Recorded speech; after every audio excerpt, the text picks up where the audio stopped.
Peace. Welcome to The Culture right here on the Black Star Network. Folks, we got a great show for you. We're going to kick off the conversation giving you the latest developments in the case of Patrick Lyoya, who was killed by police in Grand Rapids, Michigan. There's been some updates about the autopsy that was done. We'll check in with culture correspondent Ashley Banks to give us the latest. Also, we're going to talk about Black entrepreneurs. We got two dynamic young sisters that's going to talk about their baking business, the trials and the tribulations, as well as the triumphs of being a young Black entrepreneur. That conversation is coming up. And then later, folks, let's talk about what's happening. Let me just make sure. Let's talk about what's going on with everything that's trending in trends, post, and doing the most. So stay with us. That's all happening on today's edition of The Culture right here on the Black Star Network. Let's go.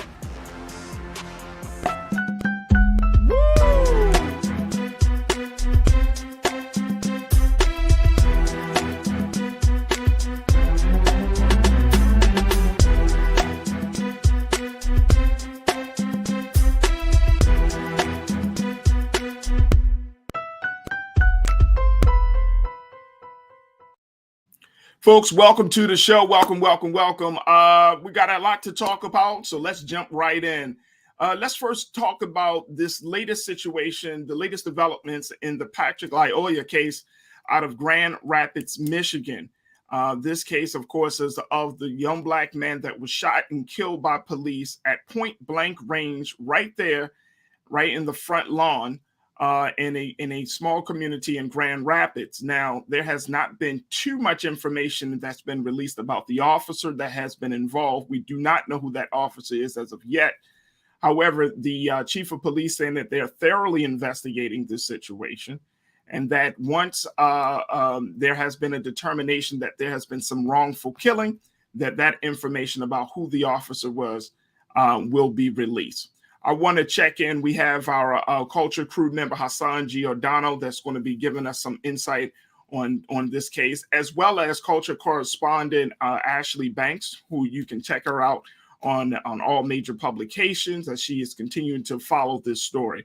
Hassan, Ashley, thank you so much for being a part of the conversation this afternoon.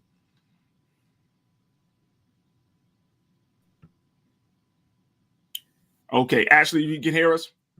I can hear you. Thank you so much for having me. Oh, absolutely. Ashley, first and foremost, let's look at this situation in Grand Rapids, Michigan. There was an independent autopsy that was done by the family at the request of the family's attorney, Mr. Ben Crump. And as a part of this autopsy, he had asked to employ one of the top forensic scientists to conduct this autopsy. Talk to us. What was the details of that? That's correct. So the family had Dr. Werner Spritz. He's the person who investigated JFK's assassination and the assassination of MLK. So this man is major. And so the autopsy that was done basically revealed that the unnamed officer had his gun pressed up against Patrick's head, the back of Patrick's head, before discharging it. And so Patrick died as a result of a single gunshot wound to his head. He didn't sustain any other injuries other than being shot in the back of his head. And now the city has said that it has not released its autopsy report because it's awaiting toxicology reports. And so the family decided they were going to move forward and do their own investigation to see what happened here. So a couple of questions. One is, I did read the report saying that the chief said that he would not release the name of the officer until it's been determined that the officer was in fact the reason that Patrick was killed. Am I understanding that correctly? Yeah. So the police essentially, because a lot of people are demanding that this police officer's name be released, including the family. They're like, we want justice and we want this officer to be held accountable, and rightfully so. But the police chief has said that they cannot release his name unless he has been criminally charged, arrested, or if there's a warrant for his arrest. And at this time, that's not the case. And so the Kent County prosecutor, he stated that the state is investigating Michigan State Police are investigating the incident, and that investigation is supposed to be completed next week. And once it's complete, the prosecutor will then review the findings and decide whether he's going to bring criminal charges against the officer. Now, the prosecutor has cautioned the public and said that it could take some time before he comes to his decision. And so he knows how much people are wanting to see this officer to be charged, but he's simply saying, hold your horses. It's going to take a while. I'm going to take my time to figure out whether this officer should be criminally charged.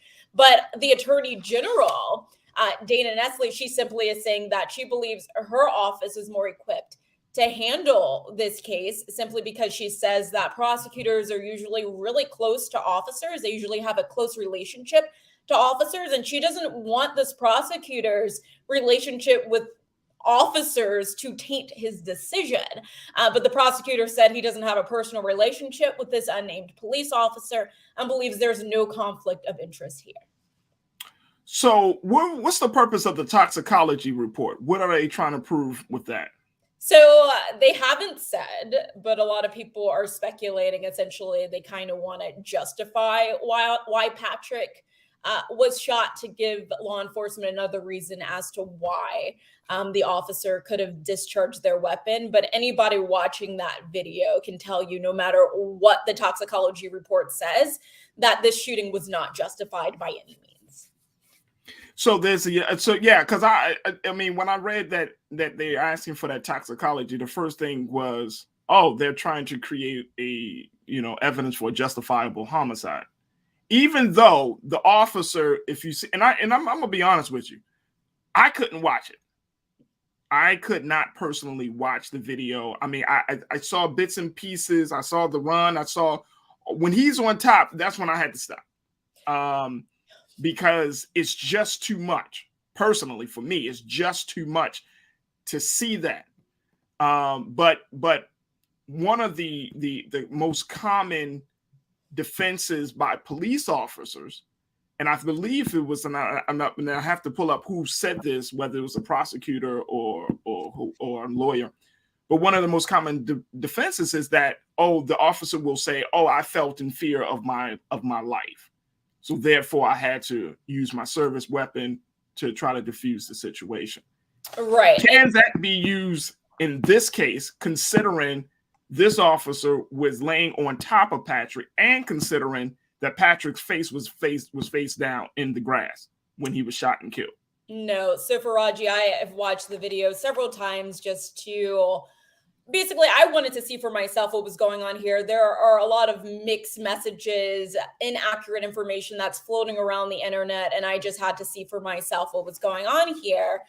And so from what I saw in the video, there was at no point the officer felt like he was in danger, or it could be perceived that the officer felt like he was in danger. For one, the officer pulled Patrick over because the license plate that was on the car did not match the plate that should have been on the car. And so Patrick's outside the car. The officer's telling him to get in. Patrick is not aggressive. Nothing's happening at this point.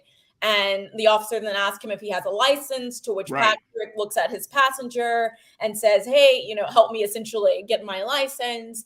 And then at some point, Patrick starts walking to the front of the car, and that's when the officer grabs him.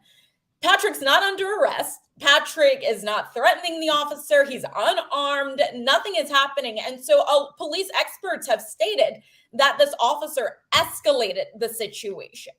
And so right after the officer grabs him, that's when Patrick starts running, leads the officer on a chase, and they get into this scuffle. But essentially, the person who probably feared for their life was Patrick, not the officer. Patrick had his back towards the officer when he was grabbed, and then he had his back towards the officer again when he was shot in the back of his head. Now, not a lot of people, but people who I would say are pro-police and against the Black Lives Matter movement have stated that Patrick grabbed the officer's taser. And that's not what happened in the video. The officer pulled out his taser And what Patrick did was he touched the taser and moved the taser away from his body, away from Patrick's body, so that he didn't get shot with the taser. It was a natural reaction. If somebody has a weapon pointed towards you, you're going to put your hand up or you're going to do whatever you can to protect yourself. At no point did he try to grab the taser from the officer. He tried to shield the taser away from himself. But some people were trying to justify why the shooting took place and saying that Patrick tried to take the taser away from the officer to shoot the officer and threaten the officer's life. But none of that took place here. So no, the officer is not justified. And in 1985, I'm just going to bring in some law. The Supreme Court, it ruled that police officers may not shoot a fleeing person unless there is probable cause to believe that they are in immediate danger. And that is not the case here, Farajii. It is certainly not the case. And this is such a really sad case, Ashley. This is, you know, I mean, when I heard about it, and then, like I said, I just thought, and it's very, very sad because we had Dr. Tyrone Powers on the show just a couple of days ago, and I posed a question that was asking national, news, should there be a rethinking of how traffic stops are done? And when you see some of the fatal shootings, Sandra Bland or, Walter Scott or any others that, I mean, from a simple traffic stop to a situation where a man is shot in the head at point blank range, execution style. Keena, I want to pull. Let me just share with you what Attorney Ben Crump said about the autopsy and the cause of death of Patrick. Check this out. This is what he said in his statement, folks. This independent autopsy report confirms what we all witnessed in the horrifying video footage. Unarmed, Patrick Lyoya was conscious until the bullet entered his head, instantly ending what could have been a long and fruitful life. This young man and his family moved to the United States to pursue a better and safer life, yet he was brutally killed at the hands of a police officer who failed to de-escalate the situation before he took Patrick's life. That's exactly what I'm saying. That's exactly, if anybody were to look at the video, that's what you would say. Yeah. Regardless of even if you want to get down to the technical side of it, Ashley, of turning your back a certain way, not responding to a question, does that really lead to getting you shot in the head in someone's front lawn? Yeah. You know what I mean? So it's like those type of detail, like really in the case like this, is very simple. And I know that, like in the state of Maryland, we have the law officers' Bill of Rights. And that set of Bill of Rights protect police in some ways when there's a level of brutality or misconduct, because it allows them for police to secure a lawyer. It allows them to make a statement within, they have up to 10 days to make a statement. I mean, it gives them a lot of leeway that the normal citizen would not be afforded. And so when we look at a case like this, it's like it's pretty black and white. If people want to talk about he should have did this and that is victim blaming, like to the utmost. Yeah. And I know that one of the big things, Ashley, and I don't know if you can give us some insight on this, that that there has now been calls for the DOJ to intervene and to start an investigation around this situation of launching an investigation about pattern or practice of the Grand Rapids Police Department, that they have been I guess penalized in the past for how they've handled various cases, various situations. And so now there are a number of state officials that are calling for that to happen. Can you give us some insight about that effort? Yeah, for sure. So essentially the Michigan State Police, as they're doing their investigation, they're the ones they reached out to the DOJ and just saying that there is some history here where the department has participated in patterns and practices of using excessive force, and they just want it to be on paper so that there can be reform within the department. As we know, sure, the prosecutor could bring criminal charges up against this officer, but for the people living in Grand Rapids, that's not enough, right? If it's a system in which other officers are engaging in these practices, more people could be victims like Patrick in the future. And so the Michigan State Police want to make sure that this is not repeated. And so they're hoping that the DOJ will, launch this investigation. And if they find something, to do what's necessary to make sure that these officers who are a part of the department are serving the community in the way that they're supposed to. Because like you said it, and where you read where Attorney Benjamin Crump was talking about Patrick, he is a refugee from Congo. His dad brought him and 5 other siblings over here to the US in 2014.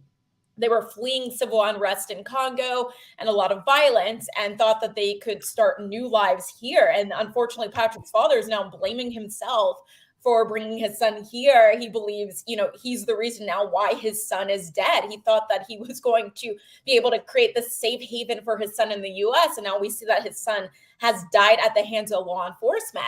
And what you were getting at earlier, Farajii, when it comes to these traffic stops, there are too many people, Dante Wright, Sandra Bland, so many people, right, who have been pulled over for minor issues and end up dead. And for what? And so today there was a report that was released that showed since 2017, 600 people, at least 600 people have died at the hands of law enforcement during traffic stops. Dang. And yeah, that's a lot. Dang. That is a lot of people. At least 600 since 2017. That's in a matter of 5 years to be pulled over for something as simple as not using your blinker or whatever. Like, that's not okay. It doesn't matter what it is. That does not equal a death sentence. And so some cities have put in place laws now where you can't just pull over somebody because of a minor issue. Like, for instance, a city in Michigan, Lansing, basically said that police are no longer allowed to pull over a driver for matters that are unrelated to public safety, such as saying if somebody had like a crack in their window. If it's not posing a threat to the public, let's not pull this person over. And so I also read about in Michigan, Grand Rapids, generally, the ACLU has sued the city on multiple accounts for some racist encounters police have had towards residents. And some are wondering if their past history when it comes to their racist actions towards brown and Black people contributed to this officer possibly running Patrick's tag and seeing that the plate was not connected to that car. But, the investigation is going to reveal all of that. And it's also very suspicious that the officer's body camera was cut off just 3 seconds before the shooting took place. And then it came back on after Patrick had been shot. And medical experts were there trying to bring him back to life.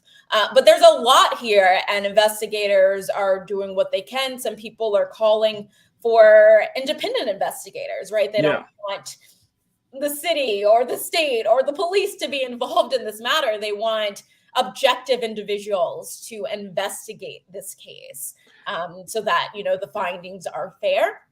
But we may find out as soon as next week what happened in this incident. Here's a big concern for me, Ashley, and I'm sure this is a concern for you, that a case like this that you would deem, that you would think would be a pretty much solid open and shut case, will be kind of left in limbo because of litigation and legal, maneuvering, that we may not see a real hardcore conviction of this officer. Right. And we've seen that time and time again. Yeah. As you and I both hope, Farajii, that the family sees justice, because they absolutely deserve it. There is no reason why Patrick, a 26-year-old man, is dead.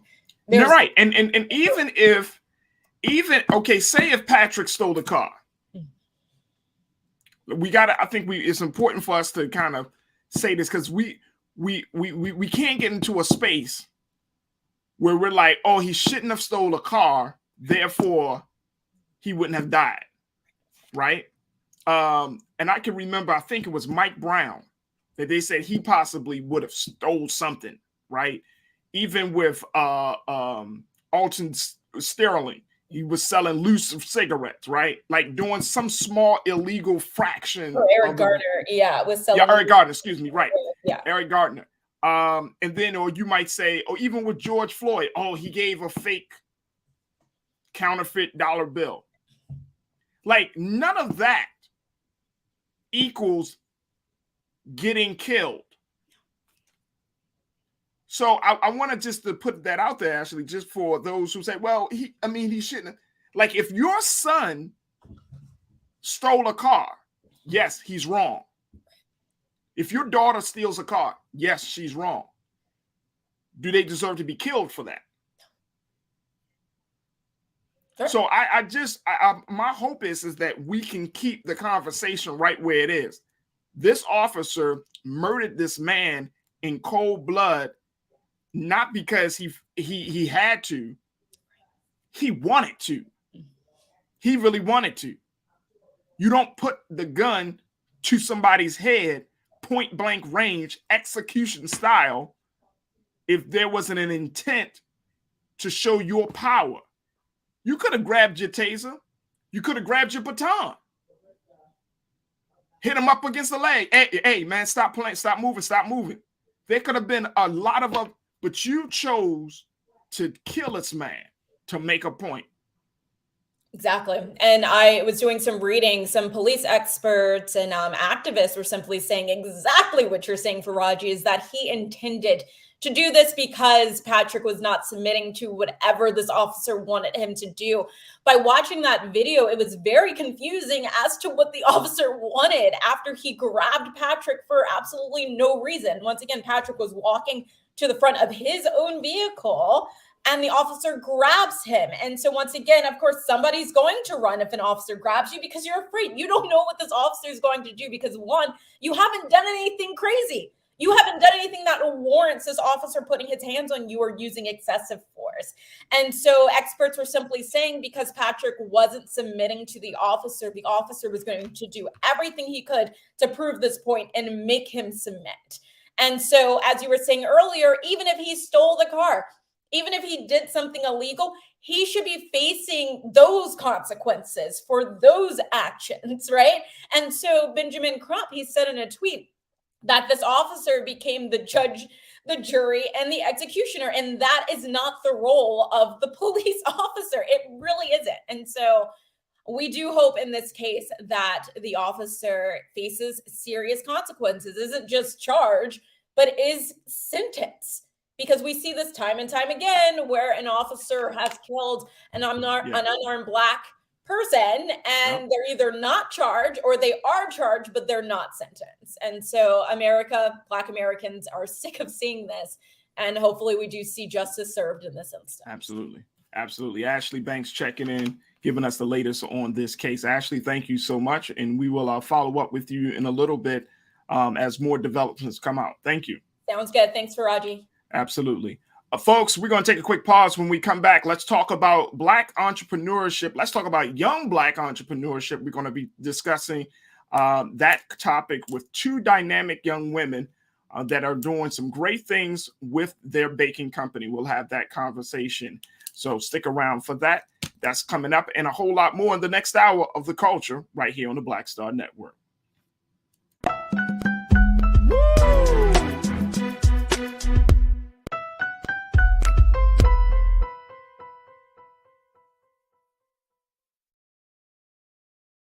Don't you think it's time to get wealthy? I'm Deborah Owens, America's Wealth Coach, and my new show on the Black Star Network focuses on the things your financial advisor or bank isn't telling you. So watch Get Wealthy on the Black Star Network.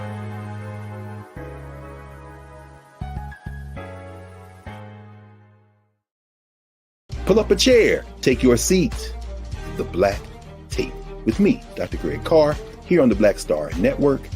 Every week, will take a deeper dive into the world we're living in. Join the conversation only on the Black Star Network. Hi, I'm Dr. Jackie Hood-Martin, and I have a question for you. Ever feel as if your life is teetering and the weight and pressure of the world is consistently on your shoulders? Well, let me tell you, living a balanced life isn't easy. Join me each Tuesday on Black Star Network for A Balanced Life with Dr. Jackie. We'll laugh together, cry together, pull ourselves together, and cheer each other on. So join me for new shows each Tuesday on Black Star Network, A Balanced Life with Dr. Jackie.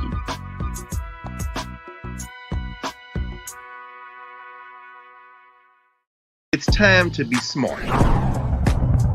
Roland Martin's doing this every day. Oh, no punches! Thank you, Roland Martin, for always giving voice to the issues. Look for Roland Martin in the whirlwind, to quote Marcus Garvey again. The video looks phenomenal, so I'm really excited to see it on my big screen. Support this man, Black Meat. He makes sure that our stories are told. See, this difference between Black Star Network and Black-owned media and something like CNN. I got to defer to the brilliance of Dr. Carr and to the brilliance of the Black Star Network. I am rolling with Roland all the way. Honored to be on a show that you own. A black man owns the show. Folks, Black Star Network is here. I'm real revolutionary right now.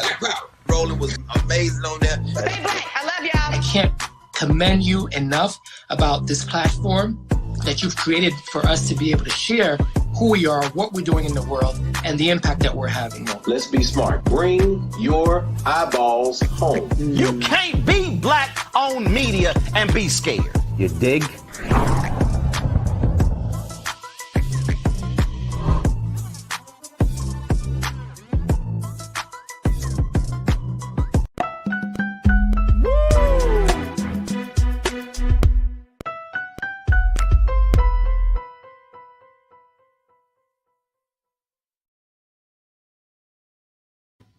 All right, folks, welcome back to the show. I wanted to have a conversation about an issue that we often talk about, but I don't know if we can really personify. Here's why I say that.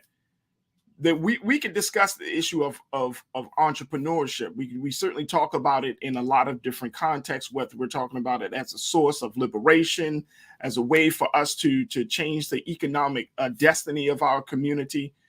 But when you're talking about taking entrepreneurship and really, really applying it to not just to where we are right now, but to the next generation, it takes the whole idea, the whole principle to the next level. And I'm very, very excited that we have with us two dynamic young sisters that are doing that. They are taking business to the next level, and at the same time, just breaking through all types of ceilings. And even though they're going through, they may go through some trials and adversities, they are still coming out of those trials triumphant. So I want to welcome to the airways of the Black Star Network here on The Culture. We have Sistahs Sweets, and this is the two dynamic sisters of Aaron and Lena Bowman. Sisters, how y'all doing, ladies? Hi, we're doing well. How are you? I'm good. I am good. Thank y'all so much for joining us today. This is phenomenal to have you guys on this show. Thank you for having us. Yeah. We love your show. We're so excited thank to you. be here. Yes. I appreciate it. All right, let's talk a little bit about you ladies are entrepreneurs. Now, first and foremost, people have a lot of views of what it means to be an entrepreneur today. We talk about it like entrepreneurship seems to be one of the big keys for Black people in particular to be in a different place, in a different space. Right. But you got into it very, very young. What was your thinking when you started your company, Sistahs Sweets? So honestly, our business started based off of a love and a passion for cooking and baking. And then over time, you know, as you get older, people aren't like, oh, they're so cute anymore. You got to be about business. So like, okay, we're getting older now. So now it's about business. And so it started based off of a love and a passion for baking. Yeah. Mm-hmm. And then with the help of our parents, they kind of guided us and showed us the best ways to actually start a structural business. Because before it was just kind of like, oh, you want cupcakes? Oh, it'll just be $20. It wasn't really like structured. No We didn't structure, have yeah. You said no structure. Yeah, no, No structure, structure. no system, nothing. So Nothing. as we got older, we were able to build that with the help of our parents. Yep, got registered, and just took the steps to building like a stable and official business. Yes. A stable and official business. So, all right, so because some people are watching us right now from YouTube and Facebook, and they're like, you know, I see Janelle. She said, "Oh my, OMG, they're so young." How old were you when you started Sistahs Sweets? So we started Sistahs Sweets when I was 10 years old. And I was 9. She was 9 years old. So back then it was a hobby, of course. And then we've been in business seriously for about 3 years. Yeah. And now I'm 20. And I'm 19. Yes. So wait a minute. Hold up, yo. Pump the brakes. Hold up. First and foremost, you started at 10, at 9 and 10 respectively. Yeah. And so Aaron, you're 20. Yes. Lena, you're 19. Yes, sir. Mm-hmm. So you're almost been in business for like a decade. Yeah, I mean, not do y'all think really, about that? We didn't really know honestly, what we were doing. I think that sounds good, but for like officially operating in a business, we'd say 3 years. Yeah, because before it was just kind of like, it just really wasn't serious. Oh, yeah, okay. it was a hobby at first. But even though even if it wasn't a hobby, even though it was a hobby, I mean, you still had to commit to it in some degree, right? That's true. Yes. That's true. Yes, We we did. did. Okay. So 10 years. Yeah. Your anniversary. I mean, you got to celebrate the wins. You got to celebrate the wins. Exactly. So Yes. 10. So you've been doing it now. What happened? You say that it was a hobby. So if for the past 3 years, what really turned the corner or for you ladies to see it from, okay, we were just doing this for the hobby to, girl, we can make some. We about to take over. You know, we could do this real big. What happened for you to make that transition? So we introduced the singing telegrams into our business on Valentine's Day in 2019. Mm-hmm. And that honestly just changed the trajectory of our business. That's what really just set our business apart from every other baking. Right. Yeah, I want to stop you because before that, it was kind of like there's multiple cupcake businesses. So what's going to set us apart? Mm-hmm. Right. And that's where the singing telegrams came apart with the singing cupcake sisters. We're like, okay, yeah, we can do this. And that's how we kind of made the transition into, being serious about it. So sorry, I just wanted to add that in there. No, it's okay. And so after we incorporated the singing telegrams into our business, then during COVID is really when our business honestly just kind of took off. Yeah. Especially with the singing telegrams because everybody was like cooped up in the house and people are still having birthdays. Like birthdays didn't stop. Exactly. So we were still celebrating holidays and stuff. So people would call us and we would bring the fun to them since they couldn't leave the house. So that's honestly like the turning point for our business. And then we have the cupcake trucks, and so it's just been great. Like 2020 was a crazy year, and I think we're super blessed and grateful for it because a lot of the pandemic kind of hurt a lot of businesses, and a lot of businesses haven't reopened since, and so it's been a crazy ride. Like honestly, it's been a crazy I didn't ride. even think I'd be doing this with my life. I wanted to be the next Beyonce, but I mean, I guess it's good, There's still some singing in there, so it's just crazy where God just has us and our business.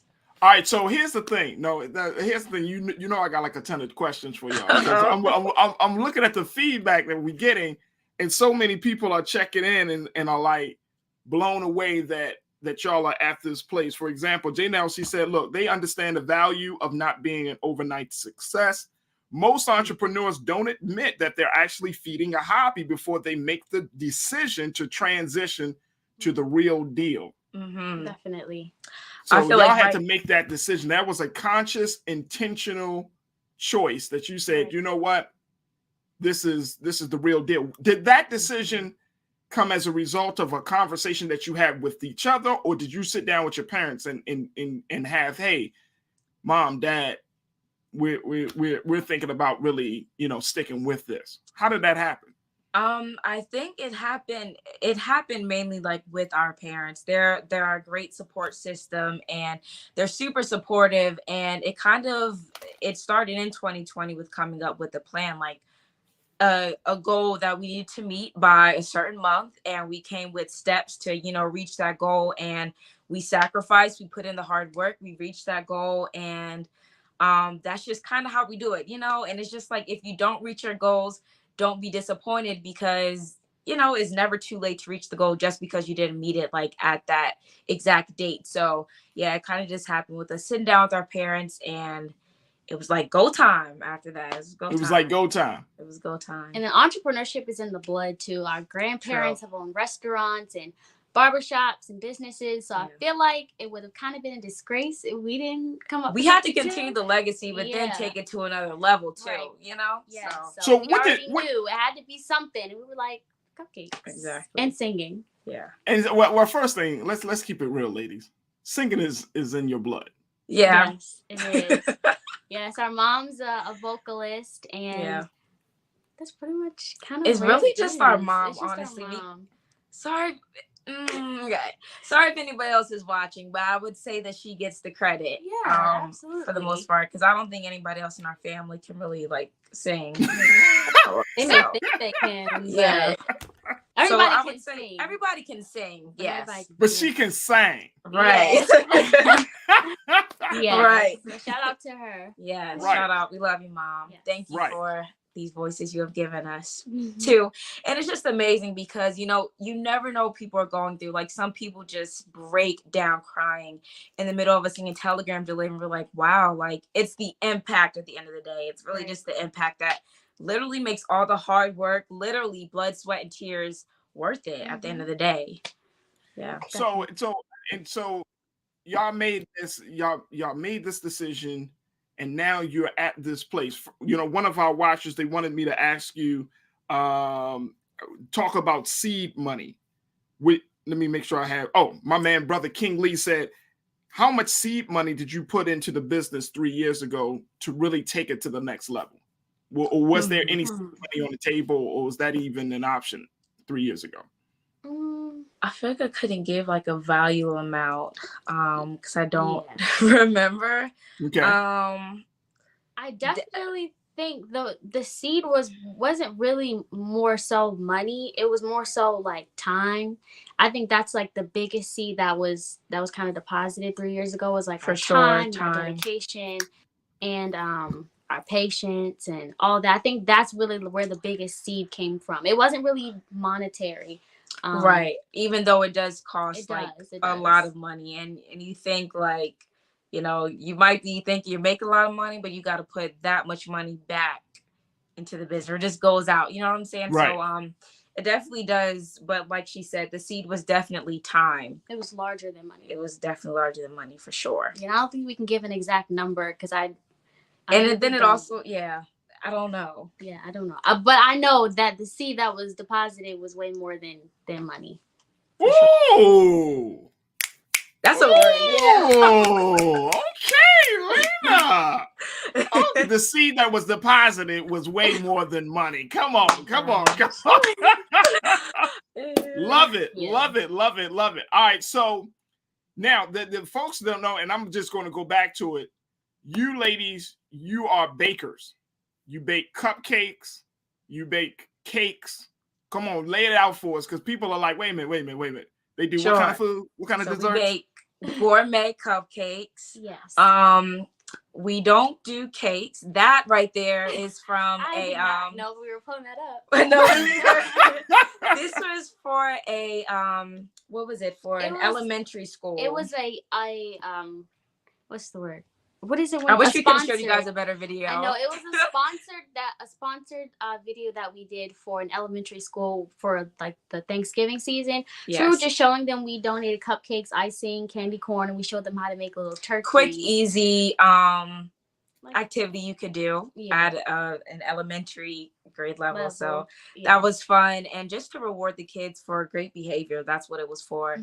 And Yeah, so we do gourmet cupcakes. Yeah, so I forgot what it's okay. Gourmet cupcakes, banana pudding, chocolate covered strawberries, chocolate covered pretzels for like treat tables as well. Yes. We're always working up things. Yes, so you gotta stay tuned. Stay tuned. I get you. I know, because Aaron, I know that look right on your face is like I'm always cooking up some magic in the kitchen. Oh yeah, always something cooking you in know the what I'm kitchen. saying? Like we go, because y'all now I've eaten your cupcakes. Yes. So I'm a fan. Thank you. But Thank you also have done you, and this is one of the things that I truly appreciate about the both of you, is that you are aware of the trends and the diets of people, because you're not just offering cupcakes, just like, oh, here's your average cupcake. Right. Y'all offer some vegan cupcakes. Y'all do some gluten-free cupcakes. You know what I'm saying? So, and I know that some for larger businesses, and I'm always kind of like, you know, like puzzled when I see big companies that have not yet taken that step, right? Because they're like, well, and then when I talk to I talk to these managers, like, why don't you offer a gluten-free or vegan or some alternative? Well, you know, it's a little bit extra money, blah blah. And I'm like, you're a huge company, you're a big brand, like. What is stopping you from accommodating to the various diets that people have? Exactly. Talk to us about, you know, why you ladies decided to make that decision, and has it been fruitful for you? Definitely. Yeah, so Aaron's actually gluten-free, and we just have like a lot of like different like dietary restrictions in our family. So we know firsthand how it is to have to like search different things and read the back of all these labels and everything. Exactly. And not only that, but like getting something and it being gluten-free or vegan and it tasting like cardboard. And we were like, we need to make something for people, because we know how it is firsthand, and we just want to be able to provide alternatives for people who are vegan and gluten-free. Right. And so we've always we've always kind of done that. Even when we were younger, we were baking gluten-free 10 years ago. But vegan was kind of new. Yeah, that was new. And then sugar-free. And then we're working on a keto cupcake, because like keto is new now. So wait a minute, hold on. Y'all got vegan, gluten-free, sugar-free, and now you're talking about keto. Yes. We want everybody to be able to experience Sistahs Sweets. Like, that's what it's all about at the end of the day. And then we have a gluten-free and vegan cupcake, because some people are both. Gluten and dairy free. Yeah. Intolerant. Yeah. So no names. No names. Well, we have that as well. But I wanted to go back to what you said, Mr. Farajii, because you've literally been supporting us from the jump. Yes. And I remember you came and would get snowballs from us, because we had a snowball stand as well. And that was before we even knew the direction of our business. And I just want to say to everyone who's watching that if you're considering entrepreneurship, it's okay to not have everything ready at the beginning. Like, you're literally gonna make so many mistakes, but don't use those mistakes and get discouraged. Like, literally use it as a part of your journey, because it's literally gonna just help you to where, you know, you want to be at the end. So don't get discouraged if you don't have your 5-year, 3-year business plan. Just start with a 6-month business plan and just stick with that, and then the rest will come as you go. We're still learning. Yeah, absolutely. 10 years in, we're still learning, and you're always gonna learn. So be encouraged, because if you want to do it, you can do it. Now's the time. Now is the time. Yeah. So where's mom and dad in this whole operation? Mom and dad are kind of wherever we need them to be. Oh, y'all tell them what to do. The day. Yeah, we're the bosses of them for the business. Okay. No, I love it. But then when we get home, the roles are completely reversed. The roles They're are the different. bosses of us, as they should be. Yes. So they really just help us in any area that we need them to. With the cupcake truck, they'll help work the cupcake truck if we have to like go do a telegram in like Virginia or something and we can't obviously work the truck, they'll do that. But they're super helpful and they're amazing. They're literally just amazing. I can't wait to just make it all worth it for them in the end. Me too. So now that you're at this place, you're full steam ahead. Well, first, before I get to the big question about what's going to be, what can we expect in the future, there was an opportunity that was afforded to you ladies where, you're taking the brand to the next level and you're taking it all the way to Washington. You take it all the way to the White House in Washington, D.C. Talk to us a little bit about that experience. Yeah, that was crazy. I mean, the opportunity within itself was crazy. When we received the phone call, I'm like, okay, so wait, what is this for again? I didn't completely understand what was going on. And then I understood what was going on. I'm like, wow, this is pretty great to be a part of history and to provide cupcakes for the, first African-American Supreme Court judge. Wait a minute, I want to make sure that everybody understand that. Yes, we provide your product, Sistahs Sweets. Yes. Your products, your cupcake, your baked goods were given as part of the great ceremony for the first Black woman Supreme Court justice when they were celebrating her at the White House. Yes, sir. As you say it like that, it sounds a little bit more like, wow. Well, that's my job, Aaron. But let me just tell you, it's really, it's not about me. It's not about me. The reality, like I said, that, and I think that for a lot of entrepreneurs, like when you make big or small gains, every win should be celebrated, right? Because it's an opportunity to kind of like regroup and get your mind back into the game. Right. So, I mean, the fact that, you were working in Baltimore, working, hustling, grinding, then a customer, a client of yours is like, nah, these are good enough to go to the president and to the vice president and to the first Black Supreme Court justice. Right. How many baked goods did you prepare for that ceremony?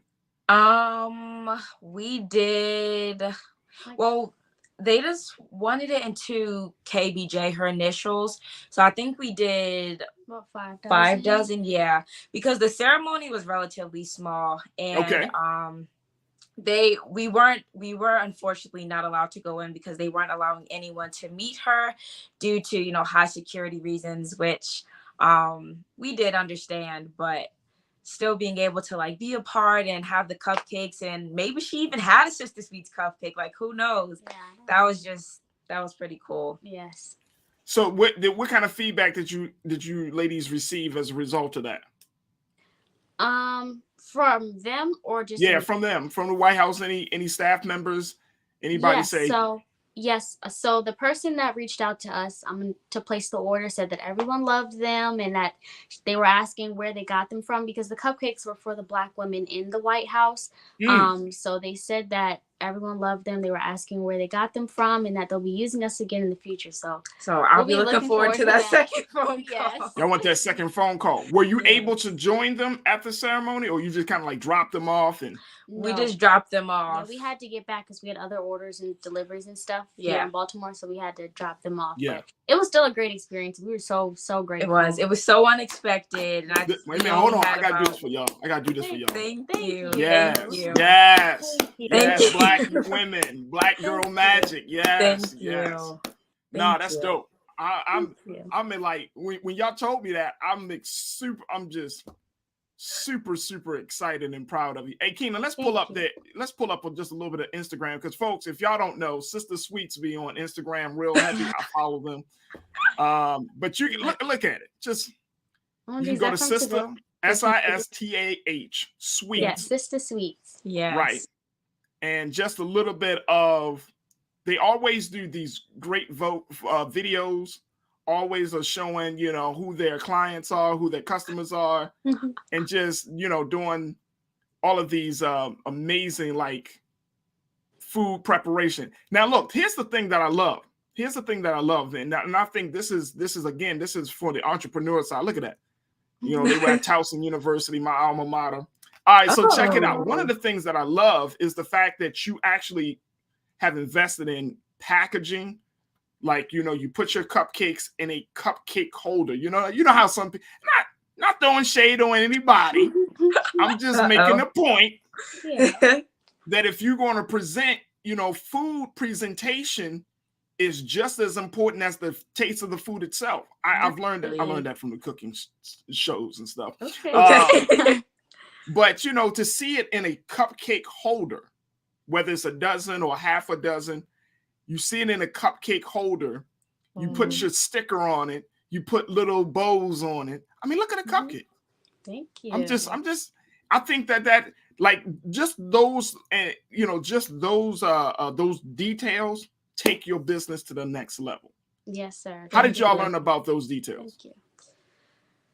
I mean, from the start, from even when it was just a hobby, it kind of just seemed like cupcakes go in cupcake containers. So I guess that's just kind of like where that came up with that. And then it's like you see in the store, how their packaging is, and it's like that's how it's supposed to be. So for a small business, we always want to make sure, everything is top tier, and so that's what we strive for. We strive for excellence and great quality, great packaging, and our customer satisfaction is our goal at the end of the day. Absolutely. Awesome. Here's a big question, because you're talking to a national audience. Folks from all over the country are checking you sisters out. Do you ship?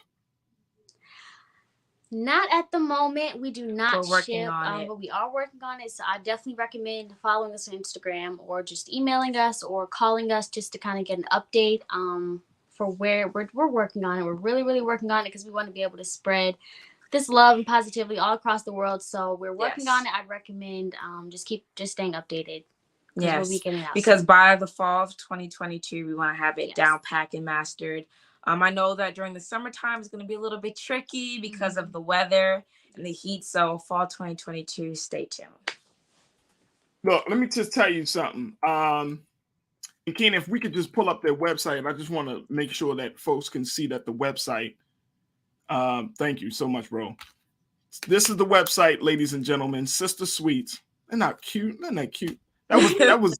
They branching out. They branching out right now. They doing it real big. I'm just so happy, and I'm so proud of them. And as we talk about entrepreneurship, sisters, as we talk about young people doing fantastic things, I'm sure you probably heard this, but you personify that, and that is a huge testament of both of you, and of course the people around you, your parents, your village, your tribe around you. So I'm so happy that we were able to showcase the work that you're doing and the impact that you're making. But this is awesome stuff. And however we can support you here on the Black Star Network and on the culture, y'all got me. So however, whatever you need me at, if y'all need me at a taste, if y'all want to do like a, cupcake tasting or something like that, I don't care. Just feed me. That's all I want you to do. Just feed me. We got you. I think, food is the key to everybody's heart, whether they know it or not. So we got you.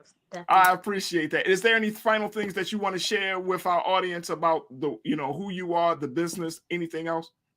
Sure. Yes. So we're going to do our jingle for you all. Oh, okay. Go ahead. We are Sistahs Sweets. We make sweet treats and healthy eats with a singing telegram. You all can follow us on all social media at Sistahs Sweets. That's SISTAHSWEETS. We have a cupcake truck, so we do pop-ups all over Baltimore. So you can definitely check out our pop-up schedule on our social media platform. Yes, you can also visit our website at sistahsweets.com. You can check out all of our flavors that we have. You can also order online as well. Yes.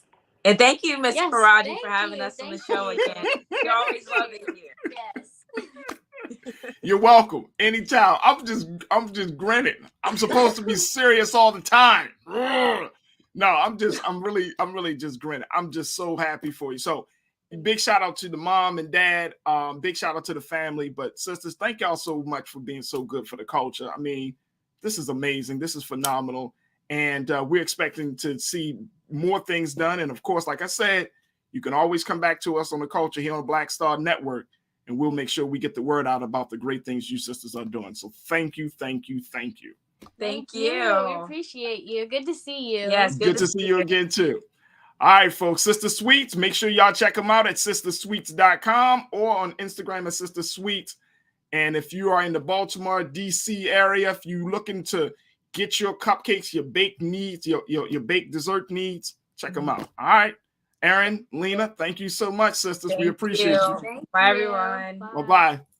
All right, folks, we got to take a quick pause. When we come back, we're going to be checking in with Culture crew member, my man Rashad. as we talk about this new phenomenon right now called tipping. What do they call it? Tipping fatigue. Are you at a point where you feel like you're suffering from tipping fatigue? We'll have that conversation. Plus, we got trends posting doing the most. So stay with us. A little bit left to get through here on The Culture on the Black Star Network. I need a cupcake or something right now. I need to find me one. All right, we'll be right back.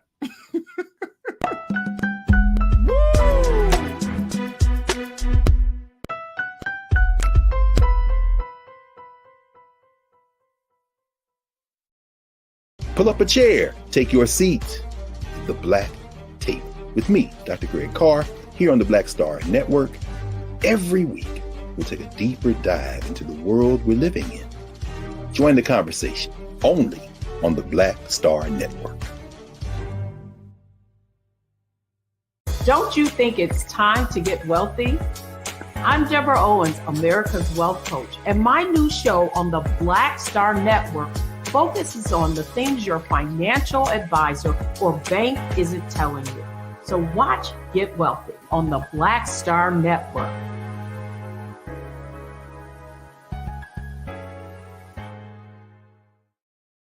Hi, I'm Dr. Jackie Hood Martin, and I have a question for you. Ever feel as if your life is teetering and the weight and pressure of the world is consistently on your shoulders? Well, let me tell you, living a balanced life isn't easy. Join me each Tuesday on Black Star Network for A Balanced Life with Dr. Jackie. We'll laugh together, cry together, pull ourselves together, and cheer each other on. So join me for new shows each Tuesday on Black Star Network, A Balanced Life with Dr. Jackie.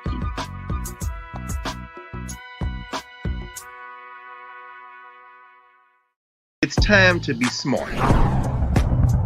Roland Martin's doing this every day. Oh, no punches! Thank you, Roland Martin, for always giving voice to the issues. Look for Roland Martin in the whirlwind, to quote Marcus Garvey again. The video looks phenomenal, so I'm really excited to see it on my big screen. Support this man, Black Media. He makes sure that our stories are told. See, there's a difference between Black Star Network and Black-owned media and something like CNN. I got to defer to the brilliance of Dr. Carr and to the brilliance of the Black Star Network. I am rolling with Roland all the way. Honored to be on a show that you own. A black man owns the show. Folks, Black Star Network is here. I'm real revolutionary right now. Like, wow, Roland was amazing on that. Hey, Black, I love y'all. I can't commend you enough about this platform that you've created for us to be able to share who we are, what we're doing in the world, and the impact that we're having. Let's be smart. Bring your eyeballs home. You can't be Black-owned media and be scared.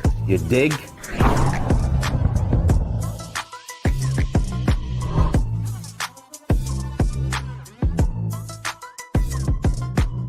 It's time to be smart. When we control our institutions, we win. This is the most important news show on television of any racial background. Y'all put $2, $3, $4, $5, $10, $15, $20, $30 on this and keep this going. What you've done, Roland, since this crisis came out in full bloom. Anybody watching this, tell your friends. Go back and look at the last 2 weeks, especially of Roland Martin Unfiltered. I mean, hell, go back and look at the last 2 days. You've had sitting United States senators today, Klobuchar and Harris. Whatever you have that you can bring to Roland Martin Unfiltered to support it, please do, because this information may literally save your life. Watch Roland Martin Unfiltered daily at 6 p.m. Eastern on YouTube, Facebook, or Periscope, or go to RolandMartinUnfiltered.com.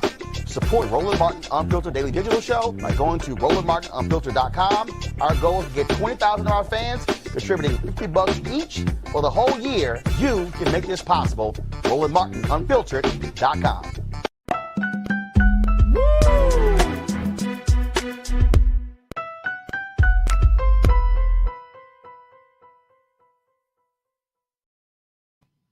All right, folks. Welcome back to the show. I can't lie, folks.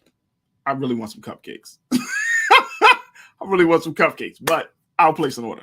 But now in this next segment, I wanted to talk about something that you and I probably have experienced, but didn't know is actually a real thing. Have you ever gone to a place, say your favorite coffee shop or your favorite bagel spot, and like you go to your coffee shop, you get a coffee, they direct you to a machine, And as you're like, oh, paying for your coffee, the prompt comes up. Boom. Do you want to leave a tip? You're like, okay, that's interesting. That's new, because this coffee spot may have never done that before. But you're like, okay, cool. Then you go to your cleaners. Thank you for your service. Boom. Do you want to leave a tip? Okay, all righty. Then you go to, of course, you might go and pick up some lunch later that day. Boom. Do you want to leave a tip? This is what Americans are finding themselves going through right now. And if you are feeling like you are all tapped out after going to 2 or 3 of your favorite, coffee spots, restaurants, even if you're picking up dry cleaning, if you feel like there's this constant request for you to leave a tip, you might be suffering from what they're calling it tipping fatigue, folks. This is very real. Tipping fatigue, meaning that now we are at a place, and because we're still in the whole pandemic of COVID-19, that now there is a constant ask that's being made to us for us to make the tip, to give a little bit more, to give a little bit extra.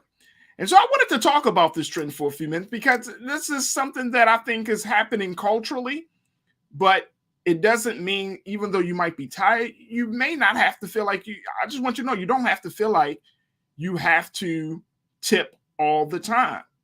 It really depends on you as the person, and of course, the quality of service.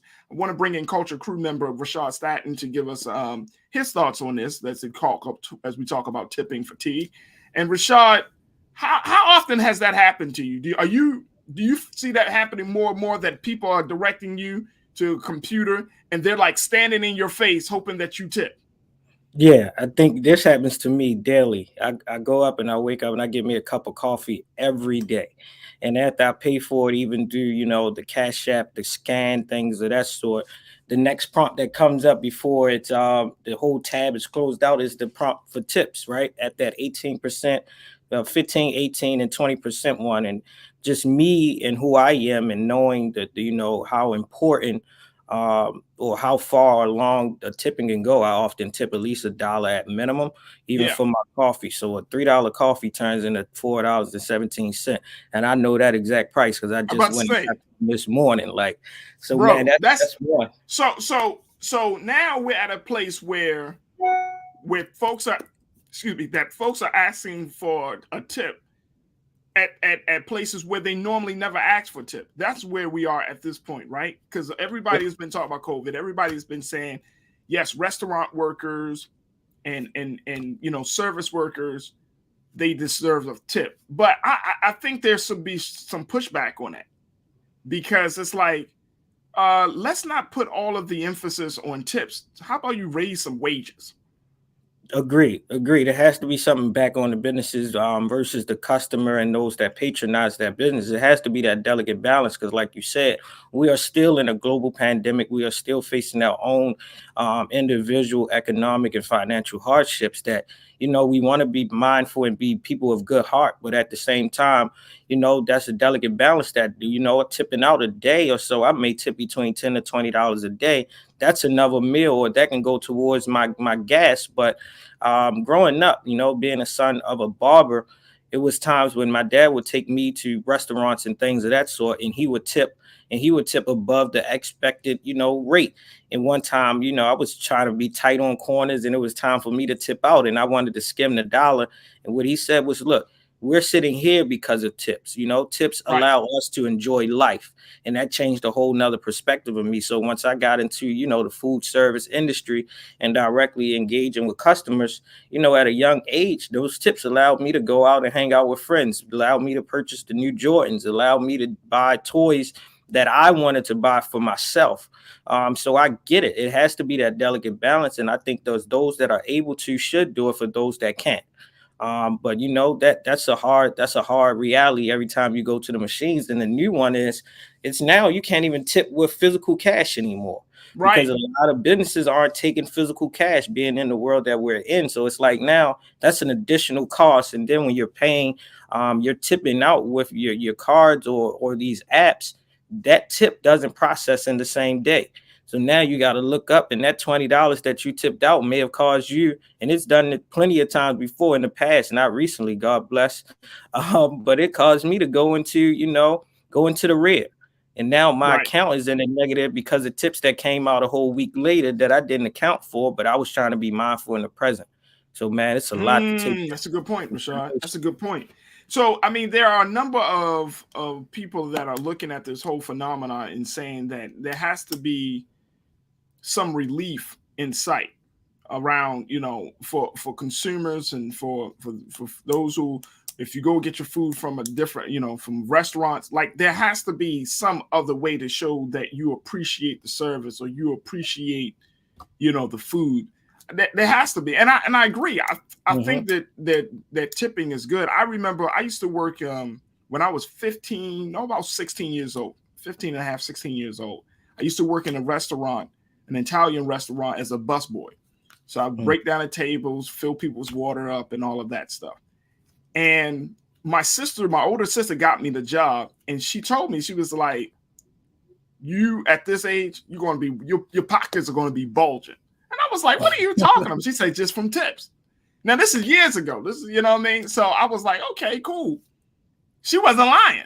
Like after a Friday, Saturday night, she was like, "I'll take you home." Because I don't want you to be walking the street. People gave me so many tips, you know what I mean? Like and I got a little paycheck, but it was the tips, right? And the tips came from, check this out, Rashad. The tips came from the servers. So like my sister was a server, so she was paying me. And then you had like 7 or 8 other servers. They were paying me. Then I was getting my check. So for 15, 16 years old, I'm thinking I'm bringing home the bag. You know what I mean? like just from that.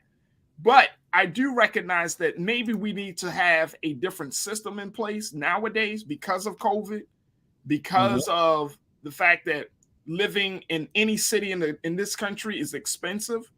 So, you can't, like back in that time, a server might make $2.24 plus tips.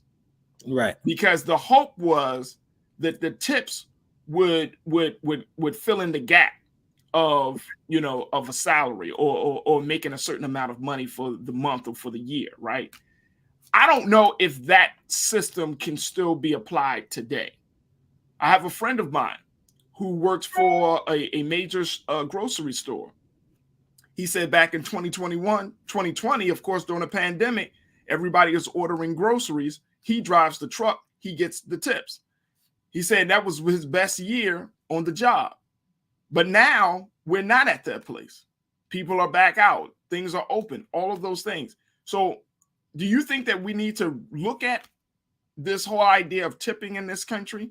Because I think it's, after a while, you can't go to all of these different places in the course of a day and start tipping people for the coffee, tipping people for your donuts, tipping people for this, tipping people for that. And it'll be like, wait a minute, hold up. And then somebody on the street is asking you for a tip. You know what I mean? There you go. So how do you think we should handle this?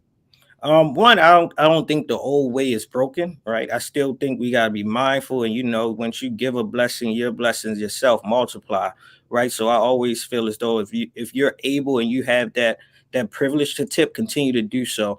But I've seen that since COVID, that tip is already, majority of the time, is already included in that tab, right? And what baffles me is when they already included that 18 to 21%. To cover that cost of service, and still to see like there's a tipping option in addition to it. And if you're not mindful of what's on your receipt, you'll tip out twice over.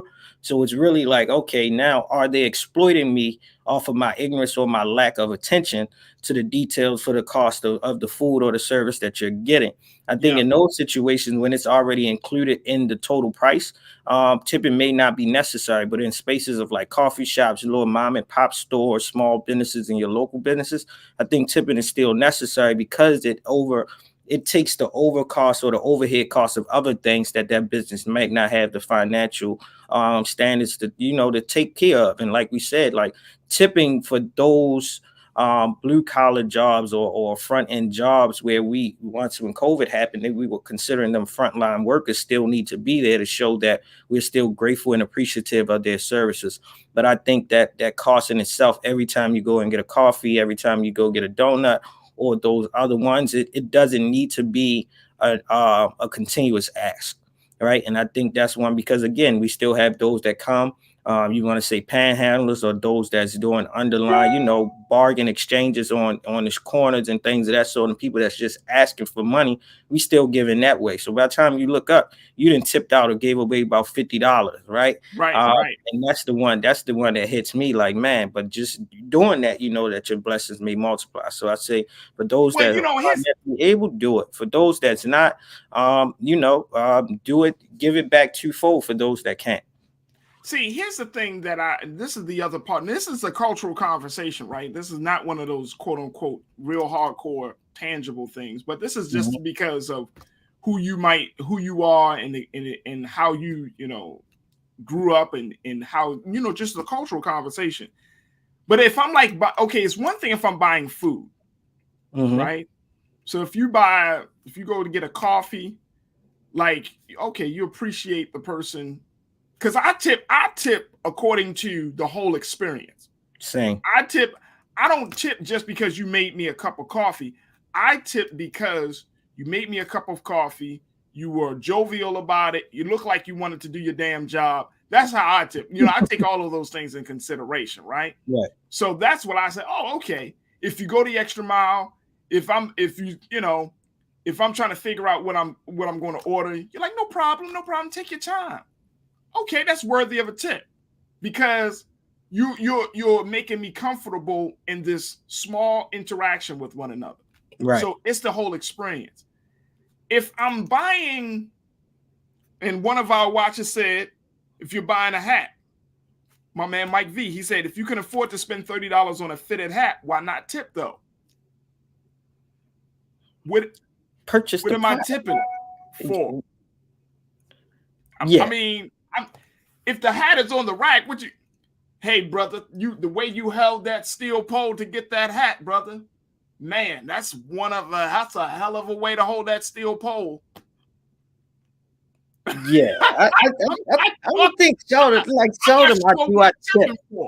Yeah, like, because tip for that. Like, I don't get it. You didn't prepare the product, right? I'm old school. Like, if you prepare my food, I want you to prepare it with a certain spirit and energy, because I gotta eat that, right? You know what I'm saying? Like, I'm old school. I went to a spot, Rashad. This is a well-known spot, so I'm not gonna put the name out there. This is a young black woman. The sister, terrible. She gave me attitude. And I looked and I asked her, like, are you preparing the food?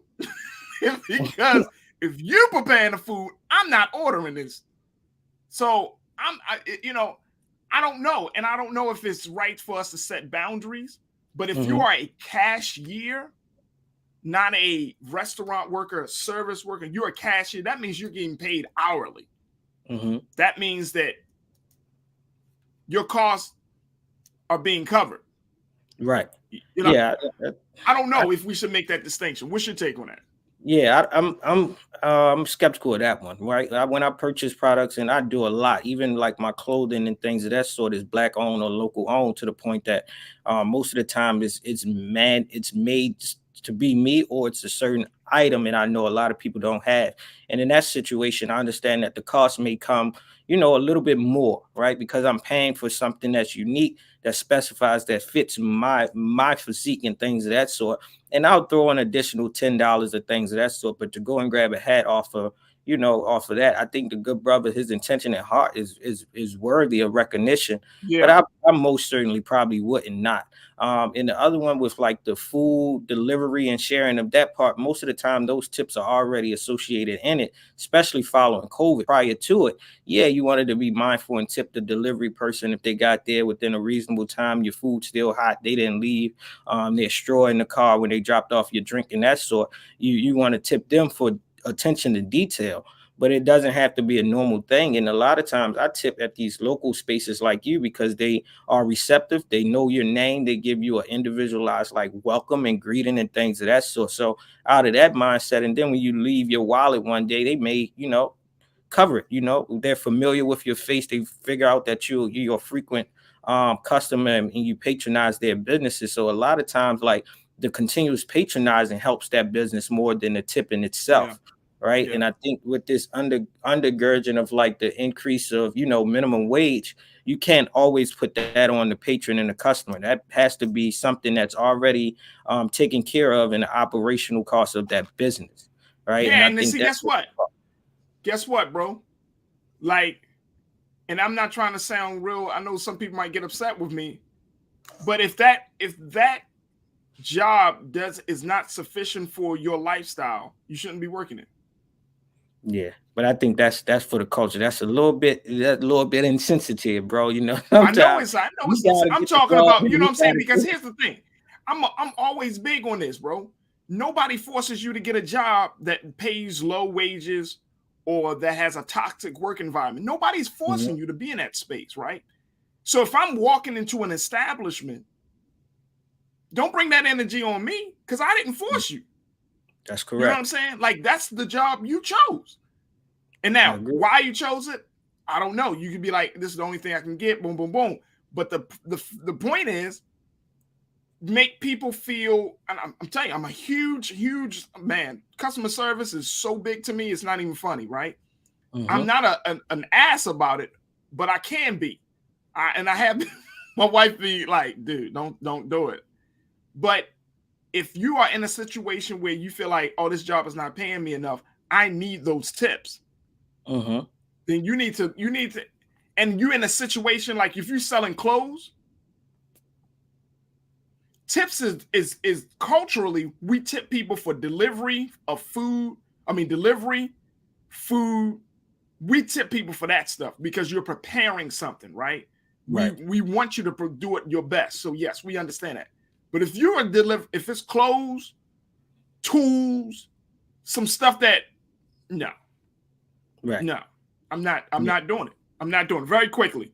Karen said, Karen Connor, she said, eating out and buying coffee away from home is a luxury. If you prefer not to tip, cook at home and make coffee at home.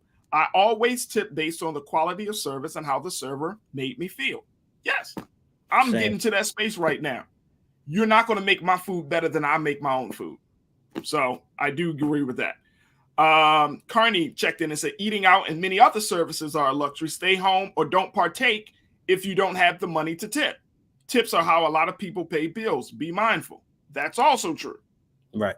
That is also true. Zoe checked in and said, what about tipping on to-go or curbside orders?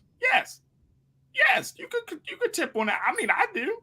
I tip on curbside orders. Again, if you're preparing my food, I want you to know that I appreciate that.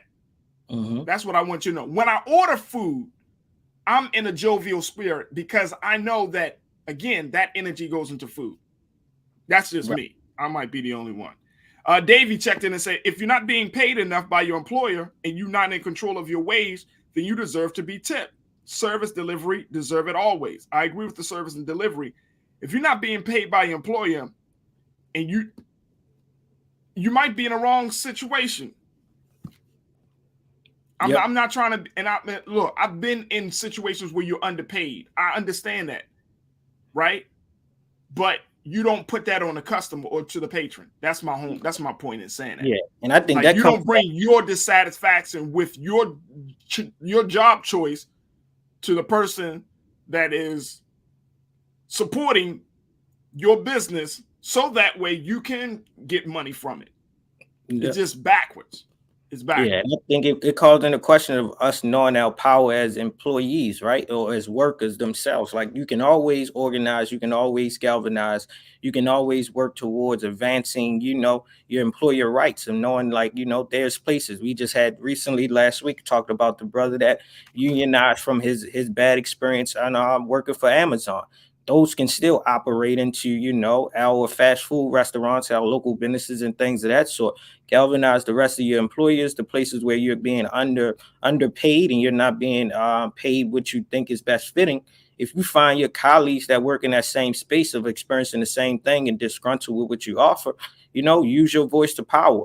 If you wake up one day and all employers decide that they can't work in this market that we have now, they will be forced to revisit that conversation and find the money if they want their business to stay afloat. Right. So I think a lot of times we have to be willing to sacrifice so that we can get the better benefit of the deal. Right. Davey checked in and said, you're always forced to get a job under capitalism, LOL, Farajii. What the hell are you talking about? Yeah, of course. No, let's look at that from a different perspective, Davey. Know what the hell you want to do. Then get jobs, even if they're a little bit under what you expect, but get jobs to work toward that will take you further in what your passion or what your interests are. So if you want to get into carpentry, why are you working in a food restaurant? Yep. Find a job in carpentry. I'll tell you one thing, right? So bro, we act like we can't, like, we don't, you, how come when you're, I'm about to open up a whole can, but here's the thing, Rashad, you my guy, so we can have this conversation. Open up, bro. It gotta be said. At 5 and 6 years old, we ask children what you want to be when you grow up, right? Okay, fine. That changes. We gotta stop thinking or get out of the mental space that you are forced into a situation. You know what I mean? When it comes to your job. And I'm talking about, I understand that you know, bills and all that. I'm talking about your life decisions on how you want to move forward in your life. Yep. Be very intentional about what you want to do. You and me, we have come to a place in both of our lives, Rashad, as long as I've known you and you know me, we're very intentional. We take, you know, whether it's engagements, whether it's jobs, like we're very intentional. And I know some people say, well, everybody can't be that way. Why not? Why can't you? What's stopping you from making a decision? Everybody makes a decision. Yeah, it's like that point of like, come on now, like know your power, claim your power, retain it. At this point, it's like, when do we continuously allow someone else to hold, you know, some type of power or possession over our lives and our trajectory and the choices and options that we make? At some point, we do have that. And if you continuously compromise yourself, you know, with the old saying is, man, you're going to either work towards building your dreams or somebody's going to pay you to build their dreams, right? And if you ain't got your dreams in order and you ain't intentional about where you want to go, you'll continuously be working for someone else that'll get the benefits out of your work, your blood, sweat, and tears and things of that sort. So like you said, when I went into my first 3 jobs, I didn't enjoy them, being, you know, 15, 16 years old, but it taught me exactly what I didn't want to do. So now that I got older, I'm more mindful of where I want to place myself, my energy, and what's going to help me reach that trajectory. Now I'm a little bit more far advanced than a lot of my peers, but that comes through my experiences of, one, knowing what I didn't want to do. I didn't want to buff tables and things of that sort for the rest of my life, saying that there's nothing wrong with that, but I know that I can acquire more and I'm worthy and deserving of more. So once you see your own self-worth, you put yourself in position to receive more than what is often given to you. Hey, look, and whenever that happens, you know what I'm saying? Because that happens for different people at different points in their lives, right? But I hope it happens early on, because you don't want to be 25, 20s, and into your 30s, and then in your 40s, I know what I love to do. I mean, because that is even an issue. I'm going to be honest with you. That's an issue. That's not, we don't have enough time to talk about this, Rashad. I'm telling you, man, that is an issue. If you don't have a sense of who you want to be and what you want to do and type of impact you want to make in life, by the time you get to at least 30, what the hell? I mean, I say it all the time, and you see me. By the time you get to 30, you still trying to figure it out. I'm like, y'all know we not slaves, right? Y'all know we've been emancipated. Like, come on, take that slave mentality elsewhere. Man, you ain't got to share it with me. Like, find your worth before somebody. Come on, bro. This world is made in a capitalistic society. You are being gained to be exploited. If you don't know how to play the game, You're going to get played by it. Real quick, as we close out, we just talked to two dynamic young sisters, Lena and Erin Bowman from Sistahs Sweets. They started a business when they were 9 and 10. They're continuing the business at 19 and 20.